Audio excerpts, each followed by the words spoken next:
Give me a hug. So proud of you. So proud of you. It was an emotional moment. Shabash. اور کتنا آپ نے trail blazer آپ بنی ہیں ان یور اون سینس کے لوگوں کے لیے جو ینگ ویمن پولیس آفیسرز جو ہیں ان کے لیے کتنا آپ نے اچھا شائننگ ایگزامپل بنا دی. تو we are all very proud of you. کوئی بات کرو. میڈم بیسکلی ہم لوگ خاتون ہے جس نے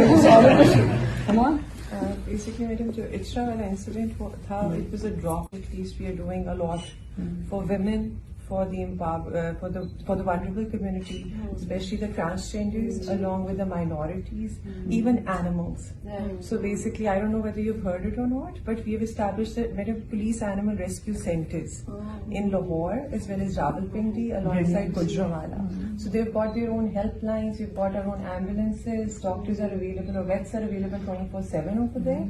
So anybody who has a hit or run case or an animal that needs to be taken care of, to go with that. Madam ہمارے تحفظ سینٹرز بھی ہیں ادھر. We have got victim support offices. We have made transgenders madam wear uniforms. They feel very inclusive now. I wish you could meet them. I will meet them. I wish you could meet them. میرا کام ہی یہی ہے شہبانہ. I will meet them. Madam,